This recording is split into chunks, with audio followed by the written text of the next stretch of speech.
মুহূর্ত আমাদের সবার মনে থেকে যায়। আমাদের স্বাগত।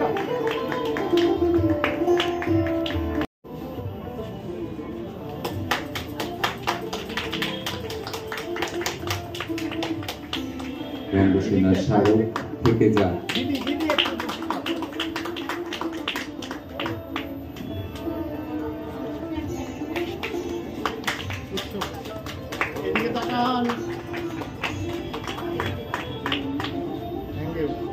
আমাদের জাতীয় সেমিনার শুরু করছি, theatrical journey of my faith two years, এই বিষয়ের উপরে আলোচনা।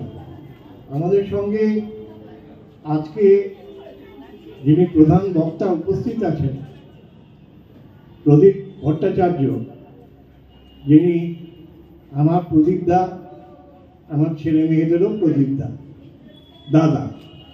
ওনার দাদাগিরিতেই আমরা যাতে সফল নাট্যকর্মী হয়ে উঠি স্নেহ ভালোবাসার শাসনে, সেটা প্রার্থনা করি ওনার কাছে।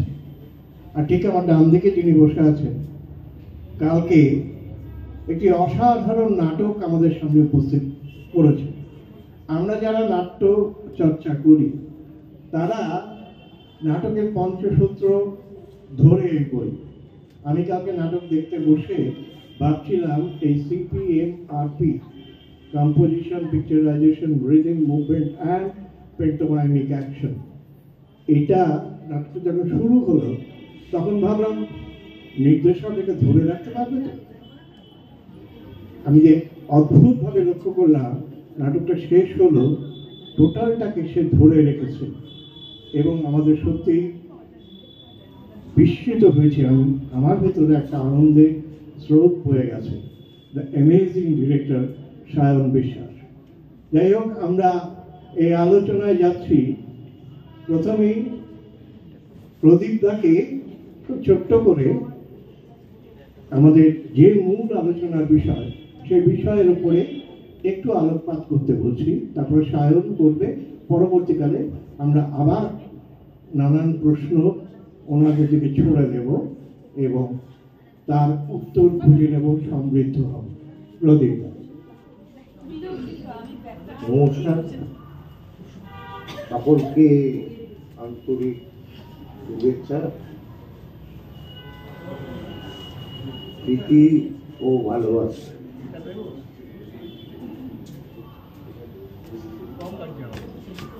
হ্যাঁ, কম, একটু কম কম হলেই ভালো। চিনি বেশি খেলে আবার সুগার টুগার হয়। তো থিয়েটারও তেমনি, বেশি খেলে থিয়েটারের বিপর্যয় তৈরি হয়। এটা আমরা ন্যাশনালি দেখেছি, জাতীয় স্তরে দেখেছি। আসলে আমার কৌতূহল থিয়েটার নিয়ে প্রায় 56 বছর, এবং ঘোরাঘুরিটাও সারা ভারতবর্ষ জুড়ে। তো আমার কোথাও এই সম্পর্কে আজকে নয়, এটা অনেকদিন আগে জাতীয় শব্দটা লাগানোতে আমার একটু দ্বন্দ্ব থাকে। কারণ জাতীয় হলেই একটা কেলেঙ্কারি হয়ে যায়, একটা স্ট্যাম্প পরে। আমরা ভারতীয় ঠিকই, কিন্তু সংস্কৃতি সবসময় রিজিওনাল স্তরেই থাকে। ফলে সেটা ভাষার ক্ষেত্রেই হোক, সেটা খাবারের ক্ষেত্রেই হোক, সেটা পোশাকের ক্ষেত্রেই হোক, তার চর্চাটা গড়ে ওঠে এবং বেড়ে ওঠে এই ভিন্নতা নিয়ে। এখন এই ভিন্নতার জায়গা থেকেই কিন্তু ভারতবর্ষের বিশ্বের মধ্যে তার যে পরিচয়, সেটা কিন্তু একটু আলাদা। এই ভিন্ন ভিন্ন ভাষা, প্রত্যেক দেশের একটা নিজস্ব ভাষা আছে, একটা ভাষা। জার্মানি, পোল্যান্ড, যেখানে যান ইংরেজরা ইংরেজিতে, তা ভারতীয়রা অনর্গল। কেউ আমরা সাউথে গেলে আমরা সে ভাষাও চিনি না। ফলে আমাদের মধ্যে যেমন বিচ্ছিন্নতা আছে, তেমনি স্থানিক জায়গার কারণে তাদের সঙ্গে আবার একটা পাঠাতন যুক্ত হয়ে আছে। আমার বাংলা ভাষাকে অন্য ভাষাগুলো যেভাবে গ্রহণ করে, আমরা কিন্তু একটু এগিয়ে গিয়ে আমরা সেই রকম থিয়েটার অর্গানাইজ করতে দেখেছি পশ্চিমবঙ্গে বহু আগে থেকে। ফলে এই যে আদান প্রদানের বিষয়টা, এটা কিন্তু সমানুপাতিক হারে হয় না। কারণ পশ্চিমবঙ্গে যে দলগুলো কাজ করে, যত পরিমাণে কাজ করে এবং যে নিষ্ঠার সঙ্গে কাজ করে, তার ফলে তার যে প্রোডাক্ট তৈরি হয় সেটা অঢেল। সেই তুলনায় আপনারা অন্য স্টেটে যান, তারা থিয়েটারকে আমলই দেয় না। খুব কম দল আছে যারা এই চর্চাটা করে থাকে। এইরকম চর্চা খানিকটা করে, কিন্তু অন্য প্রফেশনালিটি দিয়ে। তাদের থিয়েটারের চর্চাটার মধ্যে একটা প্রফেশনালিটি আছে, তারা ওই পর্যন্ত করে। যেমন আপনি মারাঠি থিয়েটারের যদি কাজগুলো দেখেন বা তার চর্চা দেখেন, দেখবেন আমাদের থেকে একদম ভিন্নতর। অনেকটা ওই চিতপুরি যাত্রার যে কনসেপ্ট ছিল সেই রকম। কিন্তু আমার ঘরে ঘরে যে থিয়েটার চর্চা হয়, ঘরে ঘরে যে শিল্পী হয়ে ওঠার যে অদম্য ইচ্ছে বাঙালিদের মধ্যে, বাঙালি সংস্কৃতির মধ্যে এটা হয়ে আছে, তার জন্যে আমাদের উৎসাহ আবেগ একটু বেশি বেশি, মানে খুব বেশি। ফলে আমরা ভীষণ ক্রিটিক্যাল, আবার ভীষণ সহজ। কেন এই কথাগুলো বলছি? এই 55-56 বছরের জার্নির ইয়েতে দাঁড়িয়ে, তাতে একটা জিনিস প্রতিবাদ হয়, শিল্প বিষয়টাই কেবল মগজে, মগজ চর্চা, মগজের পরিবর্তন। এটা শিল্প সেই সামাজিক ভূমিকাটা পালন করে। এটা বাংলার বাইরে আপনি খালি বিনোদন পাবেন, খালি না, কিছু জায়গা তো আছে যেখানে ভালো মগজের চর্চার থিয়েটার হয়। আবার বললাম, সেটা হচ্ছে মারাঠিরা। কিন্তু বাকি ওই এর পৌনঃপুনিকতায় তাদের থিয়েটারগুলো চলে। বাংলায় নতুন নতুন ইনভেনশনের কাজটা হয়, এবং এটা তার দীর্ঘদিনের ইতিহাস। কেন বলছি? শিল্প চর্চার মূল জায়গাটা হচ্ছে ব্যক্তি, এবং ব্যক্তির যে ফান্ডামেন্টাল, যেটা দিয়ে সে সামাজিকভাবে আহরণ করে, অর্থাৎ বিষয়বস্তু, কন্টেন্ট, বা যেটা সে মস্তিষ্কে খায়।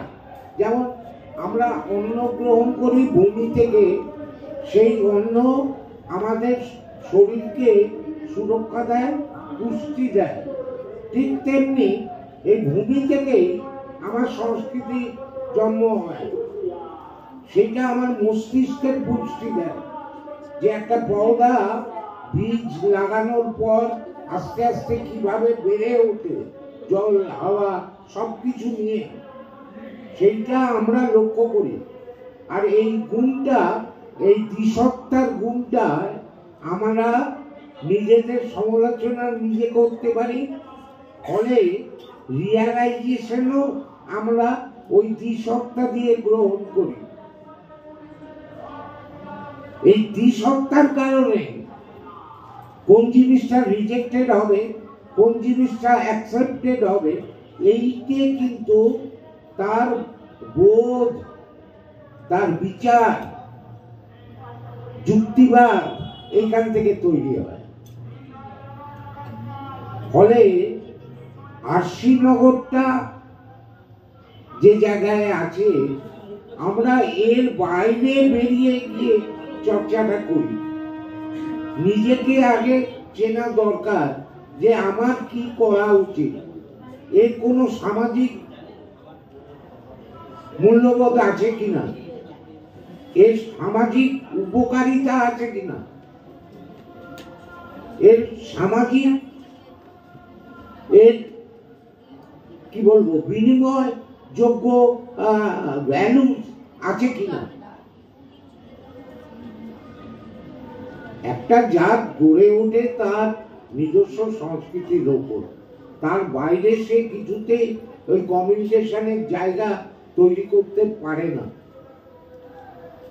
আমরা যতই বলি, করে দেখেছি আমি 80-র দশক থেকে ওই ন্যাশনাল থিয়েটার ইত্যাদি ইত্যাদি করি, কিন্তু একটা সময় বিরক্ত হয়ে বন্ধই করে দিয়েছি যে আগে নিজেরটা করি ভালোভাবে, নিজের সংস্কৃতিটা আগে ভালো করে বুঝি, তারপর এইটাকে নিয়ে কাজ করা। এবং সেই যে সামাজিক মানে আমি কেবলমাত্র পলিটিক্যালি তাকে বিরোধী জায়গা অমুক তমুক আমি এতগুলো বিষয়ে বলছি না, ওটা তো অনেক বড় দায়। সমাজ পাল্টানো, সমাজের দর্পণ, ব্যক্তির দর্পণ, এগুলো বলছি না। বলছি একজন শিল্পীকে চিনতে গেলে আগে নিজের মধ্যে নিজের চর্চাটা বাড়ানোর দরকার। সেটা কি বাড়ায়? ওই বীজটাকে কি অঙ্কুরিত আমরা করি না বোধহয়। অন্যের নকল নবিশি করি, অন্যের তাঁবে থাকার চেষ্টা করি। বলে আমার নিজস্বতা কোথায়, আমার উপাদানগুলোর আতুর ঘর কোথায়, এইটা চিনে নেওয়া একান্ত দরকার। না হলে আমরা যতই জাতীয় করে চিৎকার করি না কেন, কোনোদিনই জাতীয় আমরা হয়ে উঠতে পারি না ওই 15ই আগস্ট আর 26শে জানুয়ারি ব্যতি রেখে। তাই বলি যে আগে নিজেকে চেনার দরকার আছে, আমার শক্তিটা কোথায়, আমি সেই শক্তিটা কোন সামাজিক জায়গায় ব্যবহার করব। সংস্কৃতি কোনো আলাদা কোনো বিষয়বস্তু নয়, জীবনের সঙ্গে জড়িয়ে আছে। কারণ আমি কি বলছি, কি করছি, আমার হাব ভাব, আচার ব্যবহার সবটার মধ্যে দিয়ে আমার সংস্কৃতি ঝরে পড়ে। তাই এই খালি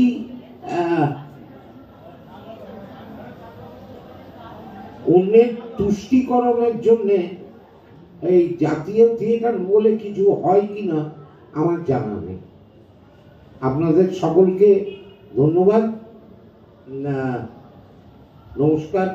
আমি জানি বিতর্ক উঠুক, বিতর্কের ঝড় পশ্চিমবঙ্গে বহুদিন হয়নি, আবার শুরু হোক।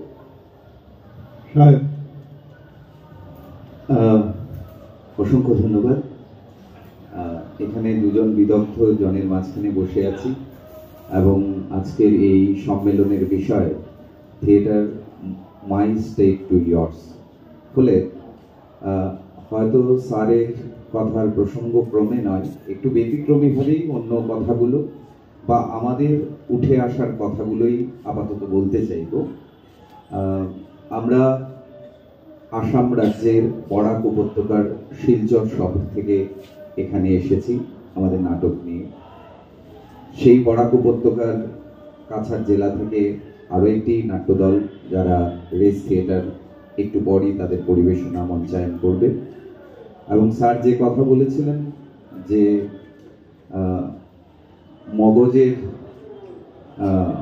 খাটুনি, সেই মগজের খাটুনি আপনারা হয়তো এই নাটকে তার প্রতিফলন দেখতে পারবেন। আমি একটু প্রসঙ্গক্রমে আমাদের অবস্থানটা ব্যাখ্যা করতে চাইব যে আমরা কোথায় আছি। আমরা এমন একটা জায়গায়, এমন একটা রাজ্যে আছি যে রাজ্যের নাম আসাম। সেখানে মূল ভাষা অসমীয়া, অথচ আমরা বরাক উপত্যকায় থাকি বাঙালিরা। এবং আপনারা হয়তো অনেকেই জানেন যে আসামের একটা থিয়েটার পৃথিবী বিখ্যাত। কি থিয়েটার পৃথিবী বিখ্যাত? Mobile theatre. আপনারা আজকাল সবার হাতেই মোবাইল আছে, নেটে আপনারা সার্চ করে দেখবেন আসামের মোবাইল থিয়েটার মূলত বিনোদনমূলক থিয়েটার, যারা ঘাঁটি গেড়ে গেড়ে সার্কাসের মতো বিভিন্ন জায়গায় কমার্শিয়াল পারফরমেন্স করে। এই যে মোবাইল থিয়েটার আসামের, যার জগৎজোড়া খ্যাতি আছে আলাদা করে, প্রচুর প্রচুর বিদেশি পর্যটক, বিদেশি গবেষকরা আসেন এইসব থিয়েটার দেখতে, এবং এইসব থিয়েটার কেন লোকে পছন্দ করে, কিভাবে তার নাম মোবাইল থিয়েটার হলো, এসব অনেক কিছু তথ্য তারা সংগ্রহ করে এখান থেকে নিয়ে যান। কিন্তু সেই মোবাইল থিয়েটার, যার বয়স 50-এরও বেশি বছর হয়ে গেছে, সেই মোবাইল থিয়েটারের স্পর্শ বা ছোঁয়া বরাক উপত্যকায় পড়েনি। সেই বরাক উপত্যকায় আমাদের অসমীয়া যেগুলো নাটক আছে, মূল স্রোতের নাটকগুলো অনেক উন্নত মানের, কিন্তু আমাদের অসমীয়া বাঙালি ভাষিক দ্বন্দ্বটা এমন একটা জায়গায়, আমরা ভাবি যে আমাদের কথাগুলো তারা নেন না, তারা ভাবেন তাদের কথাগুলো আমরা নিই না। এই যে একটা দ্বন্দ্ব দীর্ঘদিন ধরে অসমীয়া এবং বাঙালির যে ভাষিক দ্বন্দ্ব চলে আসছে, যার ফলে আমাদের আসামের নাটক, যেখানে বাহাদুর ইসলামের মতো নাট্যবিদ রয়েছেন, অসমীয়া থিয়েটারের যারা ন্যাশনাল স্কুল অফ ড্রামার অনেক খ্যাতনামা একজন আর্টিস্ট কিসমত বানু রয়েছেন, তাদের অনেক পারফরমেন্স শিলচর বা বরাক উপত্যকায় প্রায় হয়ই না। এবং আমরা কলকাতায় গিয়ে পারফর্ম করছি, নৈহাটি এসে পারফর্ম করছি, ত্রিপুরায় গিয়ে পারফর্ম করছি, বাংলাদেশে গিয়ে পারফর্ম করছি, কিন্তু আমাদের গুয়াহাটিতে যাওয়া হয় না। তো ভাবুন আমরা কেমন একটা জায়গায় আছি। মানে স্যার বলছিলেন মগজ চর্চার কথা, বাঙালিদের কথা, যে আমরা যে ওখানে একটা বাঙালির তৃতীয় ভুবন গড়ে তুলেছি, কিন্তু এই তৃতীয় ভুবনের যে প্রতিদিনকার লড়াই, সেই লড়াই কখনো এনআরসি নিয়ে, কখনো নাগরিক পঞ্জীকরণ নিয়ে, কখনো কি বলবো, আমি স্বদেশী না বিদেশি সেই কার্ড আর নথি এসব দেখানো নিয়ে, কখনো ভাষা নিয়ে। আপনারা সবাই জানেন বা অনেকেই হয়তো জানেন, 1961 সালের 19শে মে বরাক উপত্যকার শিলচর শহরে বাংলা ভাষা রক্ষার জন্য প্রাণ দিয়েছিলেন 11 জন। এবং সেই 11 জনের মধ্যে একজন মহিলা ছিলেন যার নাম কমলা ভট্টাচার্য। তিনি পৃথিবীর প্রথম মহিলা ভাষা শহীদ। ভাষার জন্য সেখানে 11 জন আত্মাহুতি দিয়েছেন 1961 সালে। তার পরবর্তী ক্রমে 1972, তারপর 86, সেটা আপনারা এখান থেকে বিশ্বাস করতে পারবেন না। সেই জায়গায় দাঁড়িয়ে আমাদের গান, আমাদের থিয়েটার, আমাদের রবীন্দ্র চর্চা, আমাদের নজরুল চর্চা আমাদেরকে একটা অক্সিজেন দেয় সামনে এগিয়ে চলায়। 1961 সালের 19শে মে যখন 11 জন শহীদ হলেন শিলচর রেল স্টেশনে, পুলিশের গুলিতে মারা গেলেন, তার দুদিন পর অর্থাৎ 21 তারিখ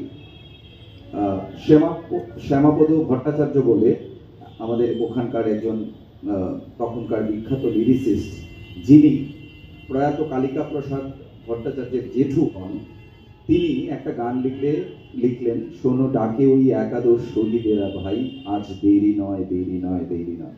এটা আমাদের ওখানকার মানে প্রত্যেকটা মানুষ জানে। এই যে ভাষিক লড়াই, সেই ভাষিক লড়াই আমাদের থিয়েটার করতে উজ্জীবিত করে, আমাদের ভাষা চর্চাকে আরো ত্বরান্বিত করে, আরো শানিত করতে আমাদের উৎসাহিত করে। এবং আমরা ওইখানে প্রতিনিয়ত বহির রাজ্যের সঙ্গে, বহির জেলার সঙ্গে বা বহির বরাকের সঙ্গে বলা যায়, আমরা প্রতিনিয়ত আমাদের কথাগুলো পৌঁছানোর জন্য লড়াই করি। সেখানে যে থিয়েটার চর্চা হয়, মেধার চর্চা হয়, থিয়েটার মেধার চর্চা হয়, সেটা আপনারা মানে সত্যি চিন্তা করতে পারবেন না। হয়তো আমাদের ওখানে ইনফ্রাস্ট্রাকচারের অভাব, নৈহাটি রঙ্গসেনা সেখানে গিয়েছেন এবং তারা দেখেছেন সেখানে হয়তো ইনফ্রাস্ট্রাকচারের অভাব আছে, কিন্তু আমরা যে ভৌগোলিক অবস্থানে আছি বা যে লড়াইটা করে আমরা আমাদের থিয়েটার বা আমাদের গান বাজনা করছি, সেই লড়াইটা কিন্তু মানে সত্যি একটা মানে কঠিন লড়াই, একটা অসম লড়াই। এবং গভর্নমেন্ট ফান্ডিং বা জাতীয় বা স্যার বলেছেন জাতীয়, এগুলো অনেক পড়ার অনেক অনেক দূরের কথা আমাদের কাছে। আমাদের এই ছোট্ট ভুবনে আমাদের প্রতিদিনকার ভাষিক লড়াইটাই বোধ হয় আমাদের, বা আমাদের আত্মপরিচয়ের লড়াইটাই বোধ হয় আমাদের মানে কি বলবো, আমাদের ভাগ্যরেখা হয়ে দাঁড়িয়েছে যে প্রতিদিনকার সেই লড়াই লড়তে হবে। এই লড়াইকে জারি রেখে চলে আমাদের থিয়েটার। সেই লড়াইকে জারি রেখে আমাদের এখানে 100 বছরের নাট্য ইতিহাস রয়েছে। 100 বছর বরাক উপত্যকার নাট্য ইতিহাস চর্চা, নাট্য ইতিহাস 100 বছরের ইতিহাস। যখন থেকে পাণ্ডুলিপি লেখা হয়েছে, বিভিন্ন নাট্যদল রয়েছে, কোথায় নাটক শুরু হয়েছিল, এবং শুধু প্রসেনিয়াম না, ওখানে থার্ড ফর্মে বাদল সরকারের শতবর্ষ চলছে। বাদল সরকার বরাক উপত্যকায় দুবার গেছেন, গিয়ে বরাক উপত্যকার কখনো হাইলাকান্দি বলে আরেকটা জেলা আছে সেখানে ওয়ার্কশপ করিয়েছেন, শিলচরে ওয়ার্কশপ করিয়েছেন, এবং সেখানে বাদল সরকারের থেকে অনুপ্রাণিত হয়ে দুটো থার্ড থিয়েটার গ্রুপ আছে আলাদা, যারা থার্ড ফর্ম থিয়েটার প্র্যাকটিস করে রেগুলার। এবং এই আগামী 8 তারিখ বাদল সরকারের শতবর্ষ পূর্তি হিসেবে সেখানে একটা নাটক হচ্ছে, তারই মঞ্চ নাটক, যা 1956 সালে বাদল সরকার লিখেছিলেন, বাকি ইতিহাস। কদিন আগে হয়েছে রক্তকরবী, এর আগে আমরা করেছি নৌকাডুবি। প্রতিনিয়ত এ ধরনের নাটকের চর্চা হচ্ছে, কিন্তু সেই চর্চার জানান আমরা দিতে পারছি না। এমনকি আমরা এমন একটা বরাক উপত্যকায় বাস করি যেখানে আমাদের এক একটা নাটক একবার তোলার পর রীতিমতো কলা গাছে পরিণত হয়। কলা গাছ যেমন একবার ফসল দিলে তা শেষ হয়ে যায়, আমাদের নাটকটা একবার হয়তো তুলি, ম্যাক্স টু ম্যাক্স 2বার মঞ্চায়ন হয়, 3বার মঞ্চায়ন হয়। খুব ভালো নাটক হলে মিউজিক্যাল বা আমাদের যেগুলো প্রোডাকশন আছে হয়তো আমরা 4-5টা শো করি, কিন্তু তাতেই হয়ে যায়। এখানে এখানকার বা পশ্চিমবঙ্গে যারা দীর্ঘদিন ধরে নাট্যচর্চা করছেন তারা হয়তো বলেন যে আমাদের 59 রজনী, 49 রজনী বা 117 রজনী পেরিয়ে গেছে। সত্যি আমাদের 17 রজনী পার করার মতো আমাদের ক্ষমতা নেই, আমাদের ক্ষমতা নেই। আমরা এমন একটা ভৌগোলিক জায়গাতে আছি, এমন একটা জনবিন্যাসে আছি, এমন একটা ভাষিক দিক দিয়ে আছি। আমরা আজকেই মেট্রো করে যাচ্ছি, তো যাওয়ার সময় স্বাভাবিক 12-13 জন করে আমরা একটু রবীন্দ্র সদনের দিকে গিয়েছিলাম। তো ওখানে যাওয়ার পথে কজন আমাদের ভাষা শুনছেন, শুনে বলছেন আপনারা কি বাংলাদেশি? তো ভাষা সম্পর্কে আমাদের বাঙালিদেরই কতটা ধারণা, এবং সেটা মানে আপনারাই উপলব্ধি করুন। এবং আমাদের ওখানে তো আরো তার বৈচিত্র্য। আমাদের শিলচরে একরকম, একটু পেরিয়ে করিমগঞ্জ গেলে একরকম, একটু পেরিয়ে ত্রিপুরার ধর্মনগরে গেলে আরেক রকম, আগরতলায় গেলে আরেক রকম। তাতে মানে এই যে ভাষিক চরিত্র, মানে প্রতি 50 কিলোমিটারে যে তার ভাষাগুলো পাল্টে পাল্টে আসছে, এতে এক এক রকমের এক একজনের সংজ্ঞা নির্ধারণ হয়।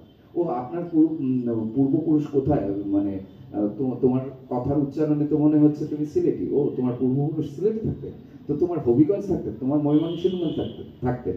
আমরা কোনোদিন না আসলে ভারতীয় হয়ে উঠতে পারি। উনি ন্যাশনালের কথা বলছেন, আমরা যে অ্যাকচুয়ালিতে কোথায় আছি, কোন ভৌগোলিক অবস্থান, কোন ভাষিক অবস্থান, এই লড়াইটা বড় কঠিন। আমাদের নাটকে, আমাদের নাটকের ভাষায় প্রচুর 19শে মে নিয়ে আমাদের ভাষাগত বিষয় নিয়ে অনেক নাটক উঠে এসেছে। আমাদের লড়াইগুলো কিন্তু সেই নাট্য নির্মাণগুলোর মধ্যেও কিন্তু এই লড়াইগুলোই কখনো কখনো ফুটে ওঠে নানাভাবে। হ্যাঁ, ফুটে ওঠে। আমরা সেই কথাগুলো বলারই চেষ্টা করি। এই আজকে এবি দিনের প্রত্যাবর্তন আপনারা দেখবেন। আমরা আমাদের একটা প্রোডাকশন আছে কাল হেমন্ত বলে, সেখানেও আমরা সরাসরি রাজনৈতিক কথা বলেছি বা বলছি একটু অন্য আকারে। এবং থিয়েটার তো এটাই শেখায়, থিয়েটার রাজনীতির কথা বলবে, থিয়েটার মানুষের কথা বলবে, কিন্তু থিয়েটার তো তার বক্তব্য নয়। থিয়েটার তার সৃষ্টিশীলতা দিয়ে, সৃজনশীলতা দিয়ে, তার মগজ দিয়ে, স্যার যেটা বললেন, নতুন ভাবনা বহিঃপ্রকাশের মাধ্যমে মানুষের কাছে অন্য কিছু বার্তা দেবে, মানুষকে ভাবাবে। তো আমরা সেই কাজটুকু বরাক উপত্যকা প্রতিটা নাট্যদল চেষ্টা করে তার মতো করে করার। কিন্তু এই লড়াইটা কিন্তু খুব কঠিন আমাদের।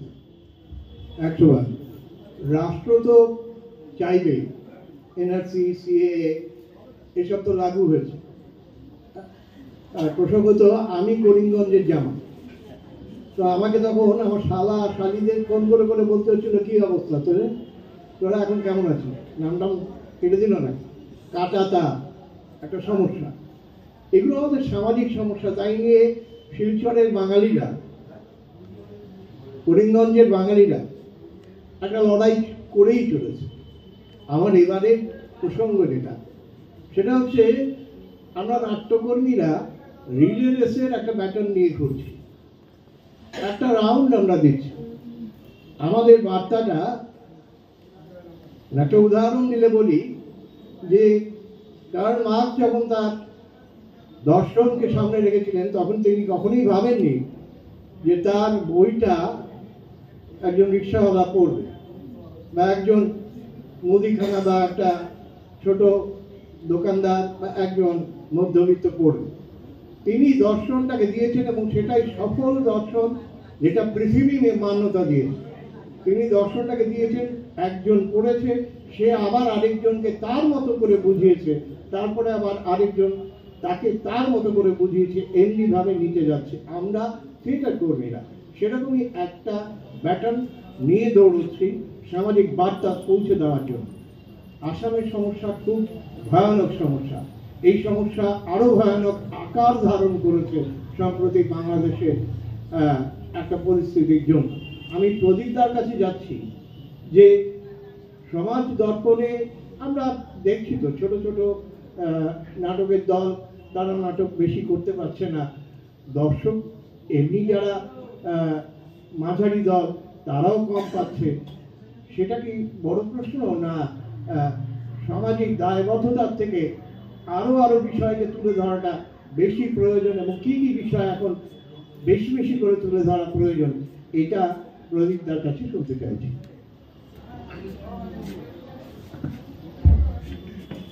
আমি আবার আমার প্রসঙ্গে ফিরে আগে আমি যেটা দিয়ে আমার ঘরটা বানাবো, সেই ঘরটা খুব শক্ত জায়গার উপরে দাঁড়িয়ে থাকা উচিত বলে মনে করি। অর্থাৎ যে ব্যক্তিটি তার রিয়ালাইজেশন দিয়ে, তার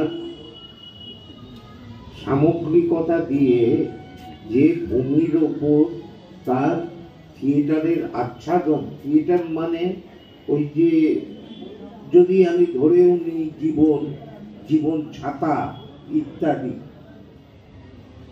সেইটা শক্ত ভিতের ওপরে না দাঁড়ালে, স্ট্রং উইল পাওয়ার না থাকলে এই জায়গা তৈরি হতে পারে না। এটারই আমার দুর্বলতার সুযোগটা নেয় রাষ্ট্র। সে রাষ্ট্রই হোক বা অন্য কোম্পানি হোক, তার যে প্রতিভূ দশাননের মতো প্রচুর হাত দিয়ে খাবলে কাবলে তুলে এনে পিটকে মেরে দেওয়াটা কোনো ব্যাপার নয়। আর তাছাড়া রয়েছে যে কথাটা ইলাবোরেটলি বলতে চাইছিলাম না, খুব বাড়ি হয়ে যাবে বল, সেটা হচ্ছে আমাদের ভেতরকার যে রিপুগুলো আছে, অর্থাৎ তার মধ্যে একটি রিপু হচ্ছে লোভ। এই লোভ থেকে প্রয়োজন, চাহিদা, এটা নির্ণয় করতে হবে ব্যক্তিকে বুদ্ধি দিয়ে। সেই বুদ্ধিটা যদি শার্পেন না হয়, তাহলে সে কোনো সামাজিক উপকারেই লাগবে না, আলটিমেটলি পচা বলে নিক্ষেপিত হবে ওই ডাস্টবিনে। তাই সিদ্ধান্ত নিতে হবে, আমি যে ভূমির ওপর দাঁড়িয়ে আছি, আমার ফলটা যাতে নষ্ট না হয়, পোকায় না কাটে, তার সুরক্ষা আমাকেই তৈরি করতে হবে। আজকে মানুষ দেখুন আর সমষ্টিতে নেই, একদম একক জায়গায় পৌঁছে গেছে। অন্যের সুখ দুঃখে তার কোনো ভাগিদারি নেই। আমি এটাই বলতে চাইছিলাম, থিয়েটার তখনই মোবাইল হয়, মোবাইল মানে গড়িয়ে চলা হয়, যখন এটা উপলব্ধি করেছিল চৈতন্যদেব। তা চৈতন্য গড়িয়ে তোলা, গড়িয়ে যাওয়া, যদি আমরা ইতিহাসকে লক্ষ্য করি, দেখব নদীকে কেন্দ্র করে মারাও যান সেই সাগর সঙ্গমে।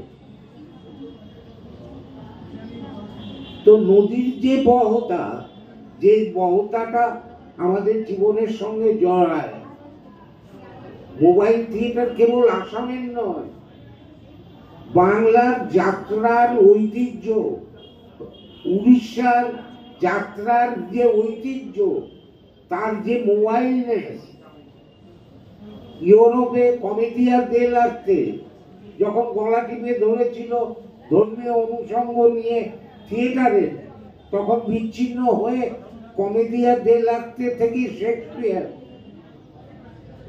সে আমরা হোয়াট এভার মেবি যা যা খুশি তাই বলতে পারি, থিয়েটার তৈরি হয়েছে, মকিং তৈরি হয়েছে, মানে ক্লাউন তৈরি হয়েছে, এবং সবগুলো ভ্রাম্যমান বহতা। ফলে আলাদা করে বরাকটা কোনো বিষয় নয়, বিষয়টা হচ্ছে বরাক কেন এত ইম্পর্টেন্ট, তার নদীর যে বহতা, সেটাকে আমার সঙ্গে মেলাতে গেলে যে শক্তিটা দরকার, সেই শক্তিটা বরাক উপত্যকার মানুষগুলো অর্জন করেছিল। তাই বাংলা ভাষার জন্য লড়াই করতে গিয়ে অতগুলো প্রাণ দিয়েছিল। ঠিক তেমনি বাংলাকে বাঁচাতে আগে, তারপরে ভারতবর্ষ বাঁচাতে বাঙালিরা এত শয়ে শয়ে, হাজারে হাজারে তার স্বাধীনতা যুদ্ধে ঝাঁপিয়েছিল এবং সেলুলার জেলে ছিল। তার কারণটাই এই, নিজের রিয়ালাইজেশন হচ্ছে নিজেকে বাঁচাতে গেলে অপরের সাহায্য দরকার। ফলে সেইটা বাঁধো, যদি বাঁধতে না পারো তাহলে কোনোদিন কিছু হবে না। অর্থাৎ ওই বাঁধাটাই কমিউনিকেশন। এই বেঁধে বেঁধে চলা শব্দটা শুনতে খুব ভালো লাগে, কিন্তু এই যে বাঁধাটা, এই বাঁধাটা অনেক বড় একটা বিষয়ের ওপর দাঁড়িয়ে আছে, অনেক সাইকোলজির ওপর দাঁড়িয়ে আছে, অনেক চাহিদার ওপর দাঁড়িয়ে আছে। চাহিদার শেষ নেই। প্রয়োজনটুকু বুঝতে পারি, এইটুকু আমার প্রয়োজন, কিন্তু চাহিদা লাফিয়ে লাফিয়ে পায়। ফলে বিশ্বাস তেমনি লাফিয়ে লাফিয়ে যেমন পারে, বিশ্বাসের ঘাটতি হলে সেটা লাফিয়ে লাফিয়ে কমে। ফলে আমরা কি করব ব্যক্তি হিসেবে, আমাদের চর্চাটা কোথায় থাকবে, আমি কোথায়, ওইখান থেকে থিয়েটার করা মানে জ্ঞানের আলো পাওয়া, নিজেকে জাস্টিফাই করা। এই জাস্টিফিকেশন কি সত্যিই আমরা করি, না হ্যাংলার মতো এসে দাঁড়িয়ে বল হ্যাঁ আজকে কেমন অভিনয় করলাম, নাচকে নিয়ে এতটা মারি অব্দি হেসে দাঁড়িয়ে বললাম হ্যাঁ কি। আর যদি সে বলে খুব খারাপ করেছে, তার থেকে বড় শত্রু আমার কেউ না। যদি মুখের ওপর বলে দেয় কেউ খুব খারাপ করেছে, সেই সমালোচনা সহ্য করার ক্ষমতা আমাদের নেই, কারণ আমাদের ওই যে বললাম এক্সপেকটেশন, ভালো শুনতে গিয়েছিলাম দাঁত মেলে। হ্যাঁ হ্যাঁ, কি করেছিস তুই, তুই না করলে বিশ্ব অন্ধকারময় হয়ে থাকতো, তুই একমাত্র আলোর বাজি তুললি। আরে self confidence and definitely realization realization towards society, এইকে থিয়েটারের সামাজিক কাজ, এইখানে তার জাতীয়তার জায়গা তৈরি হয়। জাতীয়তার জায়গা আকাশ থেকে পড়ে না, খালি একটা তেরঙ্গা দিয়ে হয় না। আমি এই কথাটা বলতে চাইছি, এই থিয়েটারের এই রিয়ালাইজেশনটা হচ্ছে কিনা, যদি হয় খুব ভালো, যদি না হয় নিজের দোষ নিজে খুঁজুন, তাহলে থিয়েটার পরিচ্ছন্ন হবে, শক্তিশালী হবে। ভীষণ ভালো কথা। আগে নিজেকে চিনতে হবে, জানতে হবে। নিজেকে না চিনতে পারলে, নিজেকে সেভাবে পরিপক্ক না করে তুলতে পারলে থিয়েটার করা যাবে। থিয়েটার করতে গেলে যে মানুষগুলোর কথা আপনাকে বলতে হবে, সেই মানুষ সেজে আগে নিজেকে সেভাবে তৈরি করতে হবে। নিজে না তৈরি হলে হয়তো হবে না। কিন্তু আসামে সব থেকে যেটা আমার ব্যথা দিল, যে থিয়েটার গ্রুপ স্পেস পাচ্ছে না, নাটক করার জন্য স্পেস পাচ্ছে না। পশ্চিমবঙ্গে অনেকটা জায়গা জুড়ে আমরা নাটক করি, আমাদের নাটক বিভিন্ন জায়গায় যায়, একটা প্রোডাকশন কাছাকাছি 100 মতো চলে যায়, 100 অতিক্রম করে, ভালো, খুব ভালো, সেগুলো অতিক্রম করে। সায়নের কাছে প্রশ্ন, এই সীমাবদ্ধতা আমরা ঘুচিয়ে দিতে পারবো না। পারবো হয়তো যারা আমাদের এই উৎসবে এসেছে বাইরের রাজ্যগুলো থেকে, তারা যদি শিলচরে এই দলগুলোকে তাদের রাজ্যে নিয়ে যান, হয়তো ওদের শোয়ের সংখ্যা বাড়বে, কিছুটা হলে বাড়বে, 2, 3, 4 বেশি শো হবে। সায়নের কাছে নতমস্তকে আমি স্বীকার করে নিচ্ছি, এটা আমরা একটা দল আপনাদের ডেকেছি, বাকিরা ডাকেননি, তাই আপনারা এতদিন 2, 3 শো করে অত পরিশ্রম একটা নাটকের পেছনে করার পর সেই নাটককে বন্ধ করে দিতে বাধ্য হয়েছে। এবার আমি সায়নের কাছে যাচ্ছি, এই সীমাবদ্ধতা থাকা সত্ত্বেও নাটক নিয়ে আপনারা আর কি ভাবছেন, নতুন করে কি ভাবনা আপনাদের ভেতরে জন্ম নিচ্ছে, যে ভাবনা আপনাদের পরিসরকে আরো বিস্তৃত করবে? প্রথমত একটা কথা এখানে বলতে চাইব, দৃষ্টতাই হতে পারে, তবু যেহেতু মনের মধ্যে আছে কথাটা, তাই বলতে চাইব। সেটা হলো গিয়ে, স্যার বলেছেন নিজেকে চেনা। আচ্ছা ধরুন আমি একটা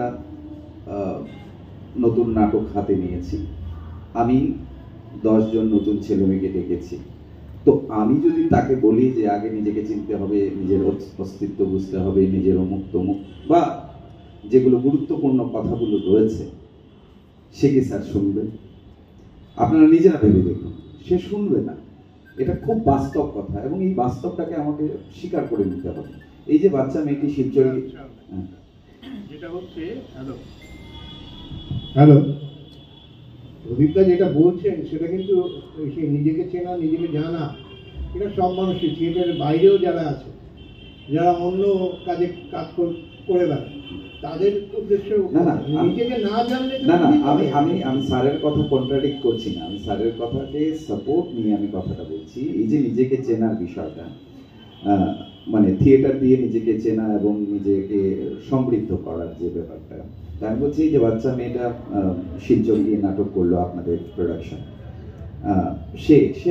সে এই নৈহাটি রঙ্গসেনার মধ্যে তার একটা ভালো লাগা তৈরি হচ্ছে, সেই ভালো লাগা থেকে সে একটা পরিবার পেয়েছে, সেই পরিবারের সূত্র ধরে সে নানা আদব কায়দা, নানা আচার যেগুলো আজকে আপনারা করলেন, সেগুলো দেখে দেখে শিখছে। সেই যে ভালো লাগা তার মধ্যে তৈরি হলো, তার পরবর্তীতে সেই ভালো লাগাকে আঁকড়ে ধরেই কিন্তু সে তাকে নতুনভাবে খুঁজবে, আবিষ্কার করবে, এবং সেটাই হবে তার মূলত তার গঠন প্রক্রিয়া। এক্স্যাক্টলি। তো আমি সেটাই বলছি।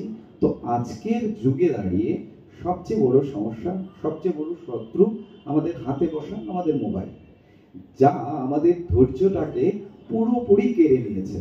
এখন আমরা ধৈর্যহীন হতে হতে 15 সেকেন্ডসের রিলে এসে কনভার্ট হয়ে গেছে। আমরা ইভেন আমাদের 15 সেকেন্ডের রিল একটা পোষাচ্ছে না, সেটা আমি স্ক্রল করে দিলাম। এই যে একটা মানসিকতা, এই যে দ্রুত সবকিছু পাল্টে যাওয়া, সেখানে যে কোনো আর্ট ফর্ম, সেটা থিয়েটার হতে পারে, গান হতে পারে, নাচ হতে পারে, যেখানে প্রচুর মনোযোগের প্রয়োজন, অধ্যবসায়ের প্রয়োজন, যেখানে প্রচুর রিহার্সালের প্রয়োজন, সে এগুলোতে কি করে মন বসবে।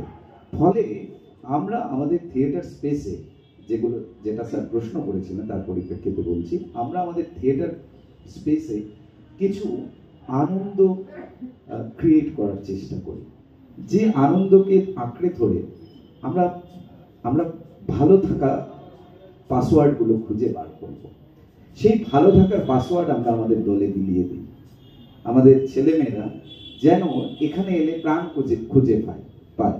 আমাদের ছেলেমেয়েরা যেন এখানে এলে তার মোবাইলটা রেখে একটু সময় আড্ডা দিতে পারে, একটু সময় গল্প করতে পারে। আমরা আমাদের স্পেসে এই কাজগুলো করার চেষ্টা করি, এবং তার জন্যই আমাদের দল, তরুণ প্রজন্মের দল, নামও আজকের প্রজন্ম, সংখ্যায় ভারী।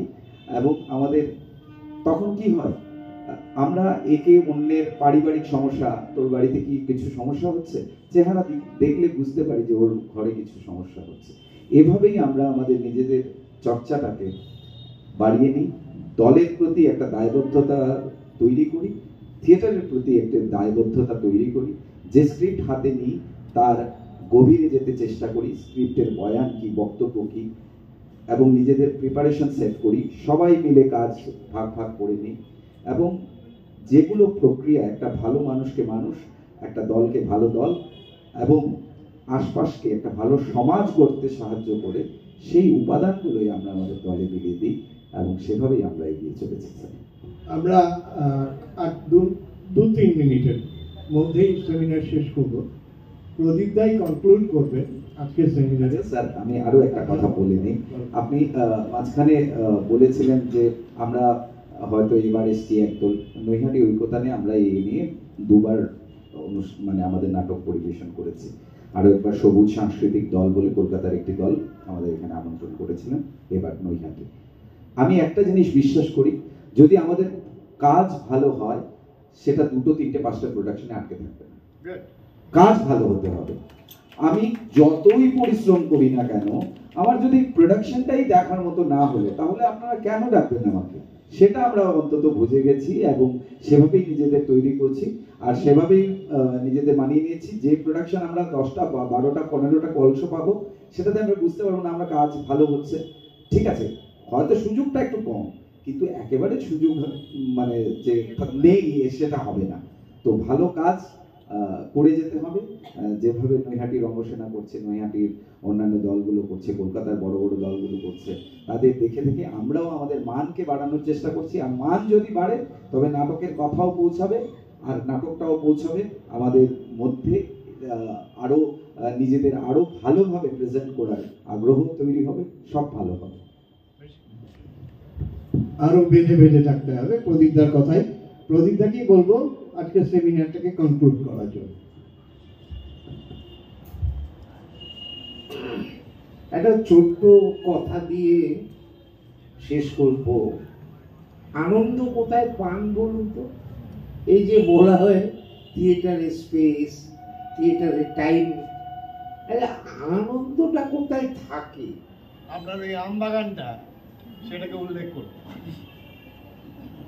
আমি বলছি, সারাদিন ক্লান্ত হয়ে আপনি আপনার বাড়িতে এলেন, আপনার বিছানাটা ছোট্ট, খুব বড় না, আপনার এইদিকে বই অমুক তমুক, গিয়ে দেখলেন সেই জায়গাটুকু এক করে কেউ বসে আছে। আপনি প্রথম অনেকটা বাইরে খাটাখাটনি করে এসে দেখলেন আপনার সেই ছোট্ট বিছানার জায়গাটা এক করে আছে। মানসিকভাবে কি মনে হয়? যত কাছাকাছি লোকই থাক, মনে হয় ঠেলে ডাকিয়ে নামিয়ে দেবো, আমি আমার বিছানাটায় আগে বসবো। হ্যাঁ কি না? ওইটা আনন্দ, ওইটা আপনার স্পেস। তার খুঁজে নেওয়ার দায়িত্ব আপনার, ইন্ডিভিজুয়াল।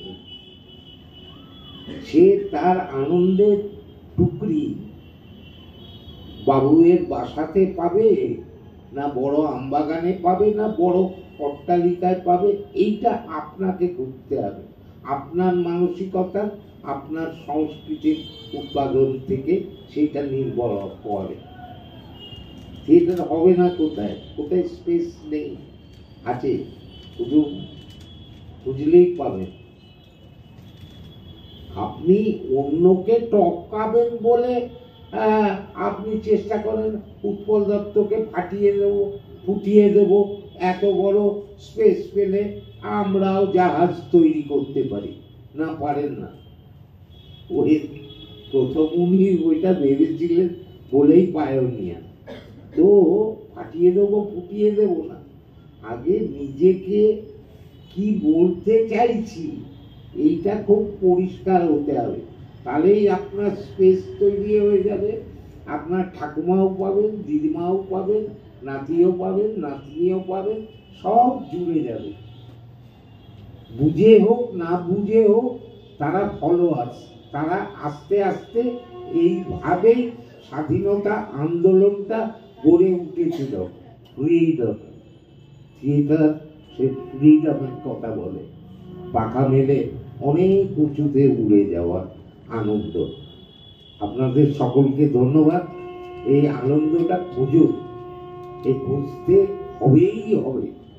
আনন্দটা না পেলে ওই আনন্দটাই জন্যেই সব এত কিচিমিচি, এত জটিলতাকে সামনে এনে দেয়াল খাড়া করে করে টিকানোর শক্তি যেদিন পাবে, টাপ করে টিকিয়ে যাবে। সেইটাই আপনার ফ্রিডম। ধন্যবাদ প্রদীপদাকে। আমি নৈহাটি রমসেনার পক্ষ থেকে প্রদীপদাকে অনুরোধ করব, শিলচরের নাট্য দলের যারা নাট্যকর্মী আছেন তাদেরকে ওনার ফোন নাম্বারটা প্লিজ দেবেন, যাতে ওরা স্পেস পায়। কারণ আমরা এই মহারাষ্ট্রের রুদ্রনী বসে শুনছে, ওর কাছে শুনেছিলাম 120 জন দর্শক পেয়েছিলেন প্রদীপদার তৈরি আমবাগান open theatre, open space theatre. 1200 দর্শক পেয়েছিলেন। আপনারা ফোন নাম্বারটা নিয়ে নেবেন প্রদীপদা। আপনাদের সবাইকে ধন্যবাদ জানিয়ে আজকে এই সেমিনার এখানে শেষ করলাম। আপনারা সকলে এবার নাটক দেখতে চলুন।